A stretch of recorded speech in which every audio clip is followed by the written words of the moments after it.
इमाम मूसा काज़िम अलैहिस्सलाम के एक सहाबी हैं,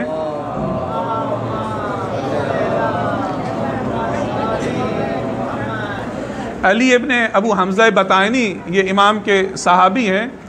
इमाम अलैहिस्सलाम की जो ज़िंदगी है, जो हयात तय्यबा है, जो ज़माना इमामत है, वो ज़्यादा मज़लूमियत की हालत में, ज़्यादा इसारत की हालत में, ज़्यादा कैद की हालत में गुज़रा है।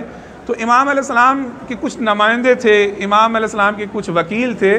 तो इमाम अलैहिस्सलाम के माली जो उमूर थे उनकी निगरानी जो है इमाम के वकला किया करते थे, इमाम के बाज़ नुमाइंदे किया करते थे। तो इमाम अलैहिस्सलाम ज़िंदान में थे कि इमाम अलैहिस्सलाम की शहादत होगी।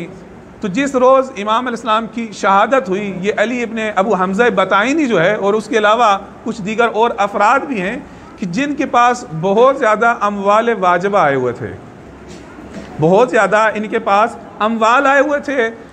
लोगों ने जो अमवाल इमाम की तरफ पहुँचाने होते थे, क्योंकि इमाम अलैहिस्सलाम तो ज़िंदान में थे, इमाम अलैहिस्सलाम कैद में थे, और इस कैद के दौरान ही इमाम अलैहिस्सलाम की शहादत हुई। तो अमवाल जो थे, सरवत जो थी, वो इन लोगों के पास थी। तो अब इसको हज़म करने के लिए इन्होंने इमाम मूसा काज़िम अलैहिस्सलाम की शहादत का इनकार कर दिया।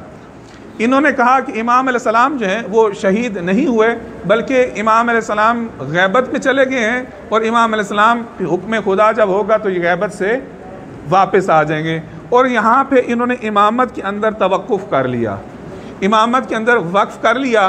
लिहाजा इनको और इनके मानने वालों को कि जिन्होंने एक नए फ़िरके की बुनियाद रखी, इनको वाक़फ़िया कहा जाता है। इमाम रज़ा अलैहिस्सलाम ने इन पर इत्माम हुज्जत की, हर तरह से इत्माम हुज्जत की। इमाम अलैहिस्सलाम इनको समझाया, हत्ता इमाम अलैहिस्सलाम ने इनके साथ मुनाजरा किया, और मुनाजरे में ये सब इमाम अलैहिस्सलाम के सामने लाजवाब हो गए। लेकिन उसके बावजूद भी इन्होंने इमाम रज़ा अलैहिस्सलाम की ना इमामत का एतराफ़ किया, ना इमामत का इकरार किया, ना इमाम अलैहिस्सलाम की बात को तस्लीम किया। अब इमाम अलैहिस्सलाम ने एक दिन, इमाम अलैहिस्सलाम मर्व में तशरीफ़ फरमा है। मर्व जो है, इमाम रज़ा अलैहिस्सलाम को मदीना से मर्व में बुलाया गया। मर्व जो है अभी मौजूदा तुर्कमानिस्तान जो है उसका इलाका था, जो मौजूदा मशहद कि जहाँ पे इमाम रज़ा अलैहिस्सलाम मदफून हैं। इस मर्व से तकरीबन 7 घंटे की ड्राइव पे दूसरा मुल्क तुर्कमानिस्तान है, उसके बॉर्डर के अंदर मर्व मौजूद था। इमाम रज़ा अलैहिस्सलाम को मशहद में नहीं बुलाया गया था, बल्कि मर्व से इमाम अलैहिस्सलाम जब वापस तशरीफ़ ले जा रहे थे, तो वहाँ पे इस मशहद के मकाम पर कि जिस को उस ज़माने में तूज़ कहा जाता था, यहाँ पर इमाम रज़ा अलैहिस्सलाम को ज़हर दी गई, और इमाम अलैहिस्सलाम उस ज़हर के नतीजे में शहीद हुए।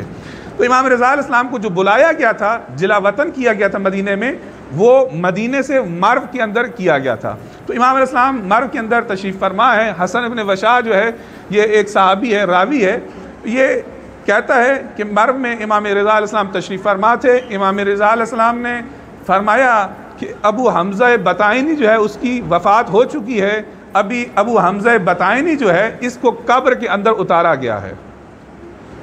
एक ऐसा शख्स कि जो इमाम मूसा काज़िम अलैहिस्सलाम का नुमाइंदा भी है, वकील भी है, सहाबी भी है, शागिर्द भी है, इमाम से उसने तालीम भी हासिल की। ना फ़कत ये कि इमाम मूसा काज़िम का वो सहाबी और नुमाइंदा है, बल्कि वो इमाम सादिक अलैहिस्सलाम का सहाबी भी है।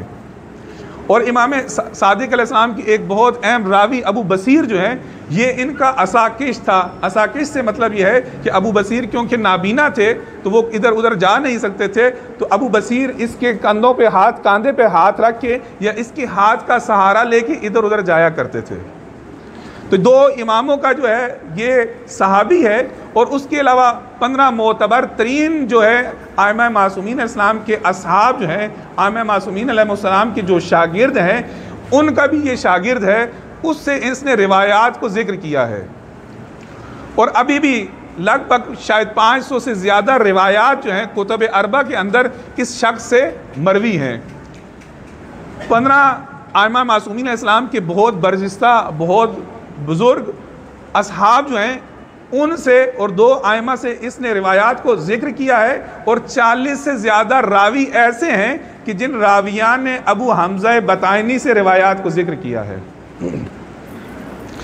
अब ये शख्स इमाम अलैहिस्सलाम फरमाते हैं मर्व में कि अबू हमज़ा बतायनी की वफ़ात हो गई है और इसको कब्र में उतारा गया है और अब 2 फरिश्ते आए हैं और इसका हिसाब व किताब ले रहे हैं।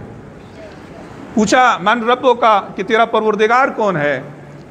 कहा अल्लाह रब्बी, खुदावंद करीम मेरा रब है। मन नबियों का मोहम्मद सल्लल्लाहु अलैहि वसल्लम।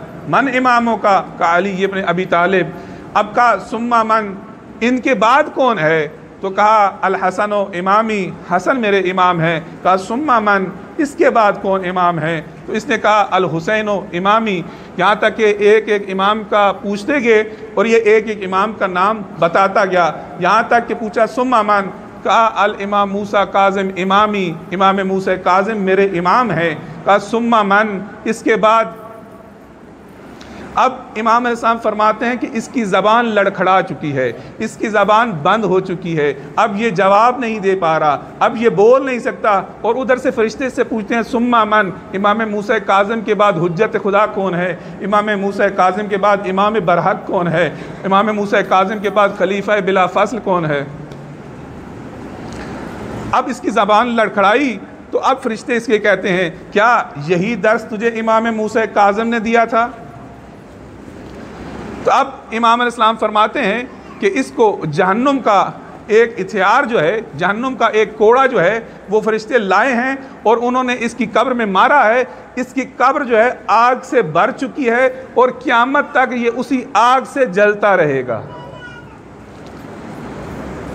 एक ऐसा शख्स कि मैंने अर्ज़ किया तफसील के साथ, अभी दोबारा मैं तकरार नहीं करता, एक ऐसा शख्स उसकी ईमान की यह हालत थी कि जब वो इमाम रज़ा अलैहिस्सलाम के उसने इमामत का इनकार किया तो वो अज़ाब इलाही से न बच सका। तो मैं और आप जो हैं वो किस खेत की मूली हैं, मैं और आपकी हैसियत क्या है? आज हम कितना ज़्यादा तड़पते हैं कि एक लहजे के लिए फ़रज़ंद ज़हरा जो है उनकी ज़ियारत हो जाए, उनका दीदार हो जाए। कितना इंसान अज़कार और अदिया पढ़ता है कि किसी तरह अपने ज़माने के इमाम का एक सेकंड के लिए ही, एक मिनट के लिए इमाम अलैहिस्सलाम का दीदार हो जाए। लेकिन वो शख्स कि जो इमाम मूसा काज़िम अलैहिस्सलाम का, इमाम सादिक अलैहिस्सलाम का, उनके असहाब का सहाबी भी है, शागिर्द भी है, शिया भी है, लेकिन जब उसने ईमान के अंदर फतूर पैदा हुआ और उसके ईमान के अंदर शक व तरदीद पैदा हुई, उसने ईमान के बाज़ उसूलों का इनकार कर दिया, तो खुदावंद करीम आलम ने उसको भी नहीं बख्शा। तो लिहाजा जो भी किसी भी उसूल दीन का इनकार करेगा, खुदावंद करीम की ज़ात उसको नहीं बख्शेगी।